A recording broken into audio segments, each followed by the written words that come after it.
perusahaan soil test kok ngurusin daya dukung pondasi? Kebanyakan perusahaan soil test seperti uji sondir, uji SPT, dalam laporan soil testnya ikut menyajikan tabel daya dukung pondasi.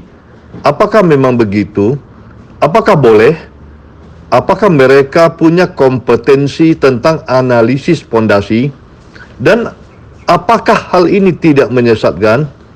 Itulah serangkaian pertanyaan yang timbul. Silakan ikuti penjelasan di konten YouTube ini. Bukan kompetensi perusahaan soil test. Harusnya mereka cukup menyajikan data yang valid dan akurat. Sebagai contoh, SNI 2927 tahun 2008 tentang CPT tidak ada menyajikan daya dukung pondasi. Mengapa perusahaan soil test harus memberikan tabel analisis daya dukung yang melampaui kompetensi yang ada di SNI?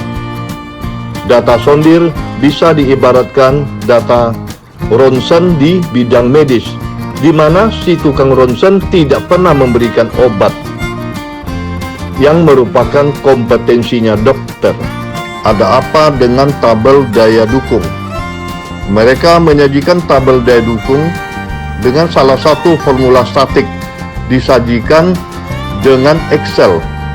Apa output dari Excel? Itulah daya dukung, katanya.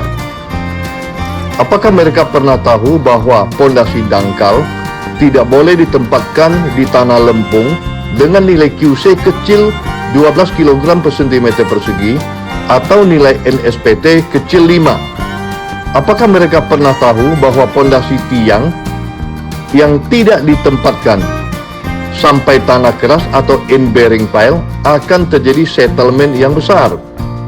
Hati-hati, tabel daya dukung di laporan mereka tidak membedakan jenis tanah. Lensa tanah. Lensa tanah adalah lapisan tanah atau lapisan pasir keras yang tipis. Kekerasan lensa tanah ini bisa mencapai QC lebih besar 150 kg per cm persegi atau nilai NSPT lebih besar 50. Tetapi lapisan ini tidak tebal, hanya berkisar 20 cm sampai 100 cm atau lebih. Pernahkah mereka tahu bahwa pondasi tidak boleh ditempatkan di lapisan lensa tanah ini? Karena suatu saat lensa ini akan lelah dan patah. Contoh, kasus gedung Diklat Metrea yang terletak di Jalan Riau, Pekanbaru, turun 120 cm akibat lensa tanah yang patah. Dimensi pondasi. Pernah tahukah mereka bahwa dimensi pondasi berbeda harus menggunakan formula daya dukung yang berbeda pula? Misalnya pondasi flat plate dengan lebar kecil sama 120 cm berbeda dengan lebar lebih besar 120 cm. Begitu juga diameter pondasi tiang yang kecil sama dengan 50 cm berbeda dengan diameter tiang besar dari 50 cm. Formula daya dukung. Pernahkah mereka tahu bahwa formula daya dukung statik itu belasan macam adanya? Satu dan lainnya menghasilkan daya dukung yang jauh berbeda dan sangat signifikan. Pernahkah mereka tahu bahwa menggunakan suatu formula sangat tergantung jenis tanah yang ada pada lokasi pembangunan tersebut? Apakah menyesatkan?